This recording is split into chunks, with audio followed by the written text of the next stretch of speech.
मोहतरम नाजरीन, आप देख रहे हैं सरपरस्त न्यूज लाइव। सरपरस्त न्यूज लाइव में आपका इस्तकबाल है। मैं आज की मुलाकात आपको परवेज अख्तर साहब से करवाने जा रहा हूं। परवेज अख्तर साहब मगध यूनिवर्सिटी के असिस्टेंट प्रोफेसर है, डिपार्टमेंट ऑफ एजुकेशन के, और रांची से ताल्लुक रखते हैं। रांची यूथ कांग्रेस के बड़े पोस्ट पर रह चुके हैं, माइनॉरिटी डिपार्टमेंट में रह चुके हैं। बहुत सारी जिम्मेदारियां कंटिन्यू कांग्रेस पार्टी में इन्होंने अदा की है।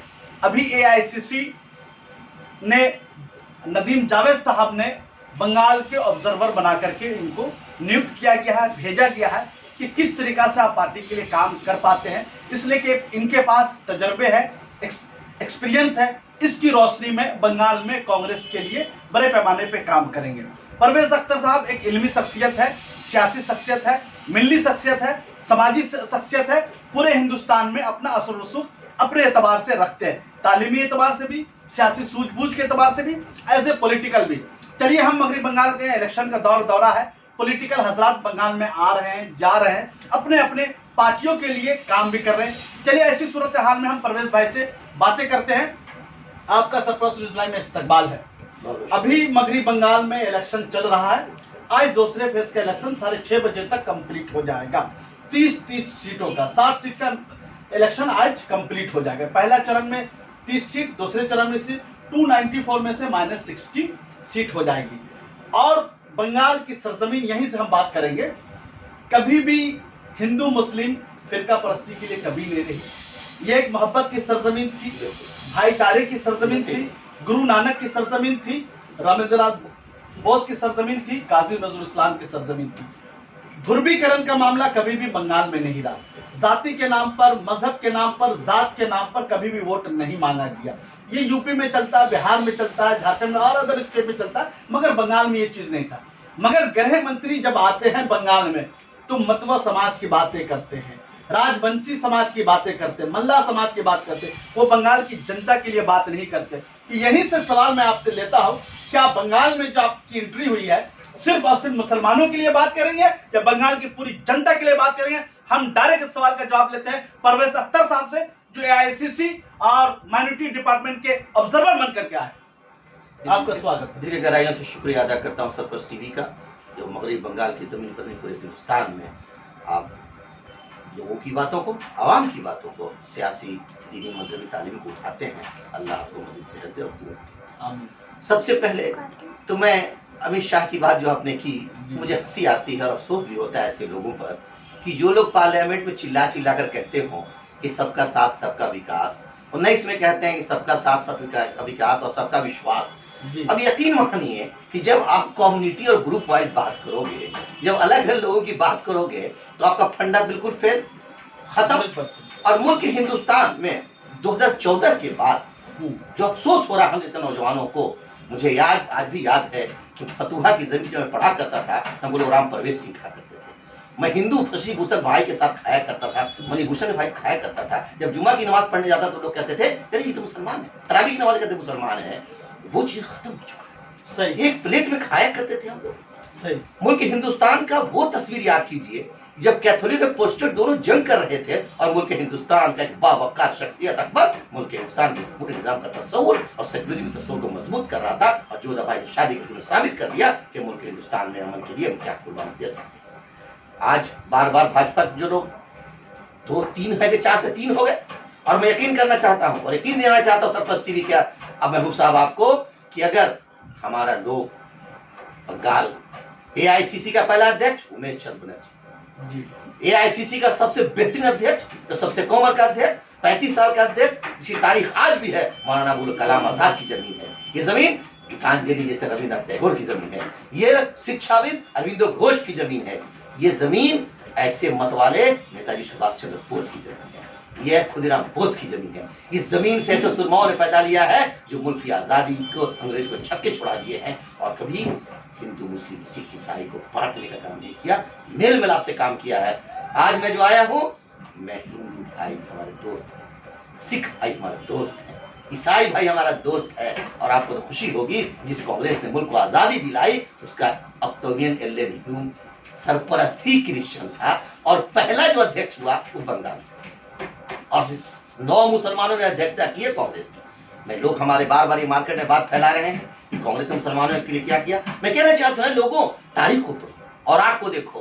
कांग्रेस ने मुसलमानों को सर पर बिठा के रखा, तुम्हारे रहनुमाओं ने थोड़ी सी कमी की, तुम्हारे रहनुमाओं ने जोड़ने में कमी की।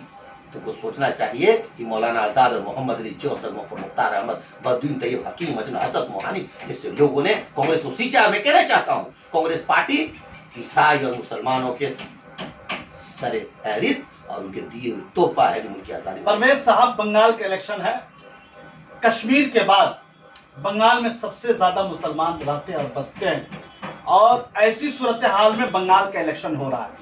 ये 1947 से लेकर के 2021 तक, बंगाल 21 से पहले 20 तक जितने भी बंगाल में इलेक्शन हुए, Tinkuniya fight, triangular fight Bengal में कभी भी नहीं हुआ। और बंगाल की सरजमीन और मिट्टी को कभी भी जो है पोलराइजेशन करने की सियासत नहीं की गई।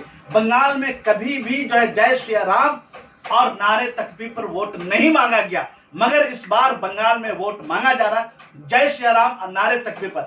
इसके बारे में आप क्या बोलते हैं? हम डायरेक्ट सवाल का जवाब देते हैं। बहुत उम्दा, बहुत बेहतरीन सवाल। मैं कोशिश कर रहा था कोई पूछे हमसे। जी, ऐ लोगों, बंगाल की जमीन ऐसी जमीन है जहाँ के लोगों ने मोहब्बत और नगमे को बताया। बंगाल की वो जमीन है जो नोबेल प्राइज जीता है जना जाना मन पर।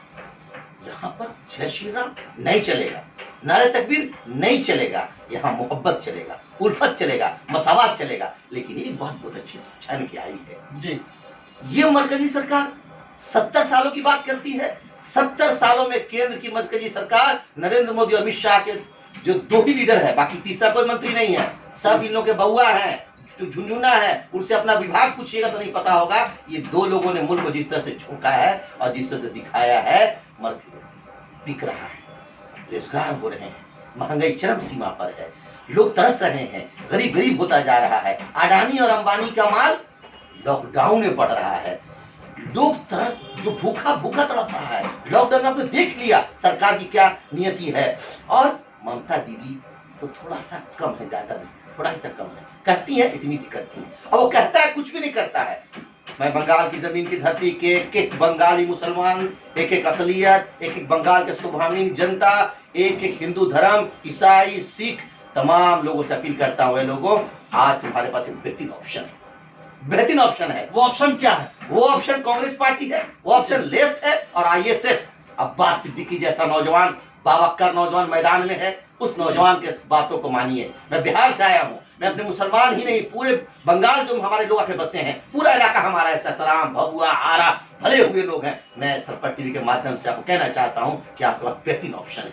केंद्र सरकार की जो सबसे शर्त है पुष्पा महबूब साहब मैं कहना चाहता हूँ, और बंगाल के लोग जानिए आप कि नरेंद्र मोदी जैसा प्रधानमंत्री, मुल्क हिंदुस्तान जैसा दुनिया का सबसे बड़ा बावक्कार प्रजातंत्र का वजीर आजम जाके कहेगा अब की बात ट्रंप सरकार।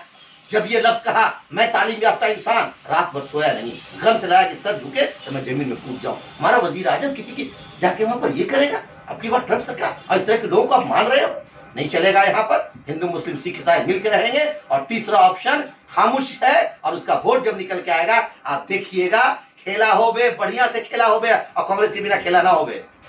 बंगाल में मोदी जी की एंट्री हो चुकी है, नड्डा जी की एंट्री हो चुकी है, अमित शाह जी की एंट्री हो चुकी है, शिवराज सिंह चौहान आ चुके हैं, और नितिन गडकरी भी आने वाले हैं, राजनाथ सिंह आ चुके हैं, योगी क्या छोड़ दिया? योगी भी आ चुके हैं। मगर ऐसी सूरत हाल में ममता बनर्जी कंटिन्यू वर्क कर रही है, सब चीज कर रही है, अपने अपने एतबार से काम कर रही है। मगर आपके जो स्टार प्रचारक है 1 2 3, प्रियंका गांधी की एंट्री नहीं हुई है, राहुल गांधी की एंट्री नहीं हुई है, और सोनिया गांधी की एंट्री नहीं हुई है। क्या उनका बंगाल में इलेक्शन में एंट्री अनिवार्य है या नहीं है? हम डायरेक्ट जानते हैं परवेज अख्तर साहब से। बहुत उम्दा सवाल, बहुत उम्दा, शुक्रिया अदा करता हूँ जी। देखिए, हमारी माते सोनिया गांधी जी, जिसने मुल्क हिंदुस्तान को दिखा दिया कि हम इस मुल्क हिंदुस्तान की मिट्टी में आकर यहाँ की बहु बेटी बन चुके हैं जी, और उस औरत ने जितना सहा है मुल्क हिंदुस्तान में, और राहुल गांधी ऐसा सहिष्णु टॉलरेबल इंसान मुल्क हिंदुस्तान में पैदा नहीं होगा, मैं लिख के दे सकता हूँ इतना सुनने के बावजूद।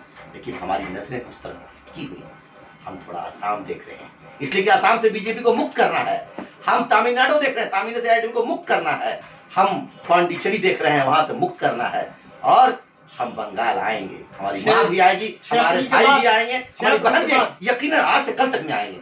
हमको लग रहा है 6 के बाद आएंगे, इसलिए केरला का जब इलेक्शन खत्म हो जाएगा, असम का इलेक्शन 6 को कंप्लीट हो जाएगा, तीसरे चरण में असम का आखिरी इलेक्शन है, इसलिए कि आप केरला में लेफ्ट के साथ लड़ रहे हैं, बंगाल में आ जाएंगे तो क्या बोलेंगे आप? यहाँ प्लस बोलना, वहां माइनस बोलना। तो हमें लग रहा है कि राहुल गांधी या प्रियंका गांधी, सोनिया गांधी की जो एंट्री होगी बंगाल में 6 अप्रैल के बाद होगी।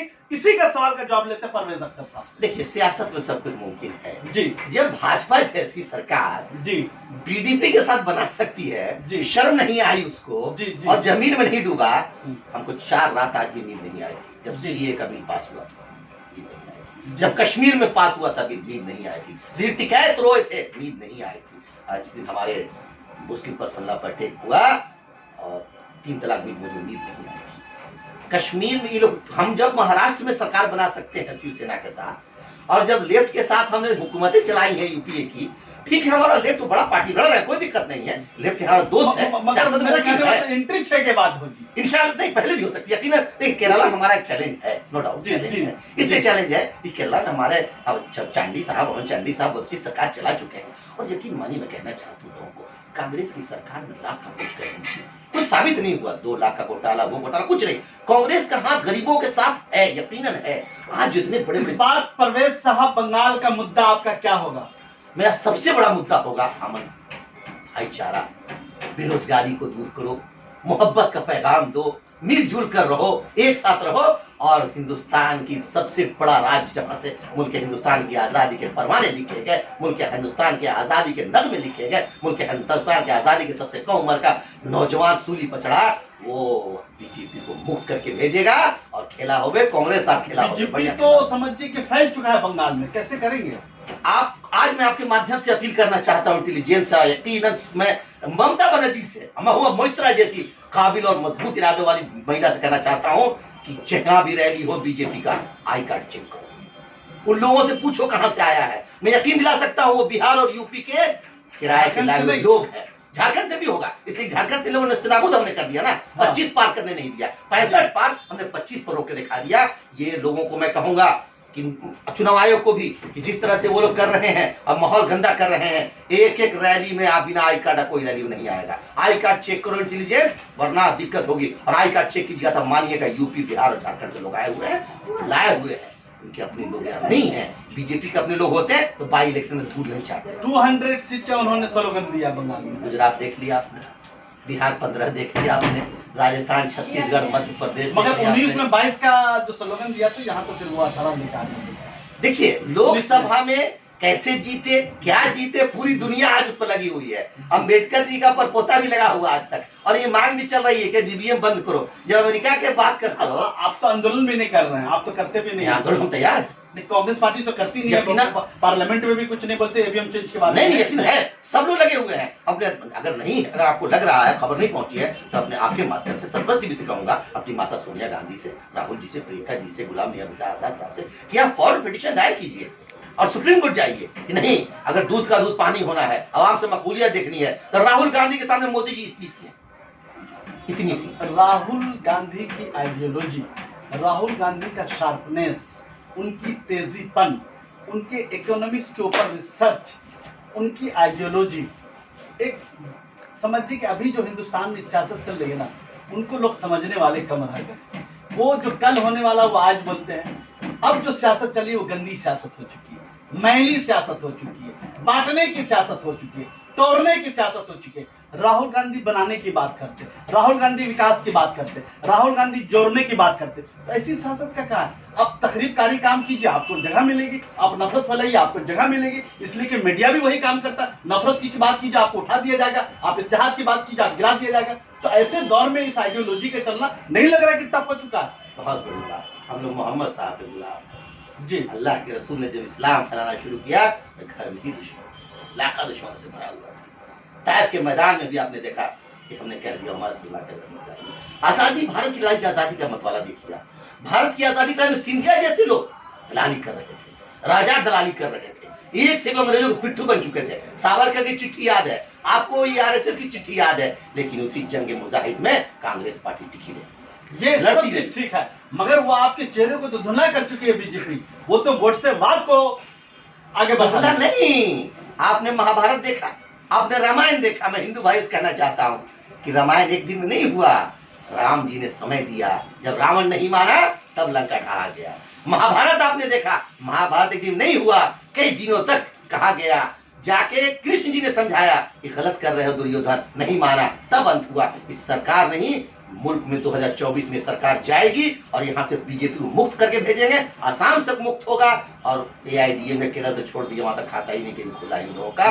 बीजेपी जाएगी, खत्म होगी, इसलिए कि लोगों के सर से पानी उड़ चुका है, सब लोग परेशान है। हमारा हिंदू भाई बेचारा बेरोजगार। ममता बनर्जी के काम काज पर कितना आपका क्या है देखिए, काम की है कि नहीं ममता बनर्जी? ममता बनर्जी हमारी ही जड़ से निकली हुई पौधा है जी, दरख्त बनी है, लेकिन ममता बनर्जी कहती है करती इतनी सी।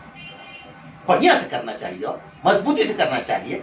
और आप कांग्रेस से ही मदद मांगती, कांग्रेस को ही सही नफरत करती, ऐसा नहीं चलेगा, डुअल पॉलिसी नहीं चलेगा। कल उन्होंने एक लेटर लिखा तमाम अपोजिशन को, जो लोग बीजेपी के साथ निशा बोला कि सहायता करने सही हो, इसके बारे में क्या बोलते हैं आप? देखिए, सोनिया यकीन गांधी को भी कोई भी किया, पॉलिटिकल, शरद पवार को भी किया है। आज के सबको मौजूदा किया। माहौल में बीजेपी जिस तरह से खतरनाक हथकंडे अपना रही है, जिस तरह से योगी, इनको शर्म आनी चाहिए, जिनके इलाके में पता नहीं क्या क्या हो रहा है, अल्लाह जाने, अल्लाह करे। और इस मुल्क का सुप्रीम कोर्ट कह चुका है इस सबसे ज्यादा खतरनाक रियासत है तो यूपी है। और चौहान साहब का तो हिस्ट्री जान ही चुके हैं कि कोरोना में कैसे लूटा गया, खरीदा गया। सबके, चड्डा जी, नड्डा जी, सबकी हालत देख चुके। शाह जी तो सोच लीजिए कि भाई जब एक तड़ी पार गृह मंत्री है तो बहुत अच्छे हैं, हमारा कोई आदमी की सब खड़ा हो गया तो गुनहगार है। मोदी जी भी गुजरात के गुनहगार है, उस जाफरी का केस एडमिट हो गया सुप्रीम कोर्ट में। ऐसे नहीं चलेगा, किसी कीमत पर नहीं चलेगा। ममता बनर्जी ने जो लिखा, हम उसका हम इस्तेमाल करते, यकीन इस्तेमाल करते। आपको नहीं लगता कि लिखने में बहुत ताखीर हो गई? नहीं, देखिए, ये अगर बिफोर इलेक्शन होता, अनाउंसमेंट से पहले हो जाता तो आज माहौल बंगाल कुछ और होता। नहीं, माहौल है। हमारे जो तीसरी मतबादल है ना, जी, लेफ्ट, आईएसएफ और जी। कांग्रेस, जी। कैसे गुल खिलाएगा देखिएगा आप, तो खामोश है। जमीन पर आपके आदमी कम, वर्कर कम नजर आते हैं। मैं आज आपके माध्यम से कहना चाहता हूँ, पूरे मुल्क हिंदुस्तान में हमारा जो भी अकलियत का भाई है, जो भी कांग्रेस पार्टी का वर्कर है, वोटर्स है, कार्यकर्ता नहीं आपके पास। नहीं, आज अहद कर लेके कार्यकर्ता कि मैं खाना और सोना उस वक्त तक नहीं कब कर दूंगा जब तक के मगरबी बंगाल से इस तरह की फिरका परस्त ताकतों को उखाड़ फेंकूंगा और नई सरकार बनेगी और हम लोग मिलजुल कर बेहतरीन और खूबसूरत समा दिखाएंगे और मगरबी बंगाल की खूबसूरती को बनाने के इसलिए कि आपके जलसे जुलूस भी कम होते हैं। हो रहे, सब होंगे। अभी आने दीजिए, थोड़ा सा वेट कर लीजिए, क्योंकि 2 फेज का इलेक्शन खत्म हो चुका है, छठा बाकी। उन फेजों में जो मामला था वो लोग लगे हुए थे वहां। जी। अब जो मामला आएगा तब देखिएगा कितनी हमारा। सीट उम्मीद करते हैं बंगाल से आप? देखिए, हमारा जिस 294 सीट है अभी total। तक ऑब्जर्वर बनने की हैसियत से जो हमारे पास है, रिसर्च, मैं हाँ। पीएचडी का छात्र हूँ, जी। मैं रिसर्च कर रहा हूँ। अभी से पहले मैं आया था 2 दिन, हमारे सागर साहब आए थे, जी, जी। हमारे शहीद अख्तर भाई जो चारा चेयरमैन थे, सब लोग भी। सबसे बड़ा एक जनरल सेक्रेटरी छात्र मगरबी बंगाल के अहमद खाजा अहमद हुसैन साहब, उन्होंने बड़ी अच्छी बातें बताई। चौधरी साहब भी थे, सब लोग बताया उन्होंने। तो हम लोग को ये महसूस हुआ कि हमारा अकलियत भाई, मुसलमान भाई, जो डिसाइडेबल वोट है, वो मरकजी सरकार को देख चुके, तो बर्बाद कर चुके हमको। इन्होंने भी हमको क्या किया आप देख चुके। इन्होंने किसने? ममता बनर्जी ने ममता जो कमजोर किया, साफ हम चाहते हैं कि अरे सरपंच एकदम लाइव के जरिए जो एकदम साफ। दर्शक है उसके नाज़रीन को एकदम क्लियर। इसीलिए मैं कहना चाहता हूं कि ऐ लोगों, आपके पास एक बहुत बड़ा ऑप्शन है, उस ऑप्शन पर ध्यान दीजिए, गौर कीजिए, हिकमत से काम लीजिए, दूर तक देखिए, 24 का आप निशाना लगाइए और मगरबी बंगाल में जो मतबादल आपके पास मौजूद है, वोट देकर एक तारीख रकम कीजिए, ताकि आने वाली इतिहास को लिखेगा कि इस तरह से लेफ्ट, कांग्रेस और आईएसएफ कितनी सीट का उम्मीद कर रहे हैं? यकीनन जो सरकार मेकर होंगे या सरकार बनाएंगे?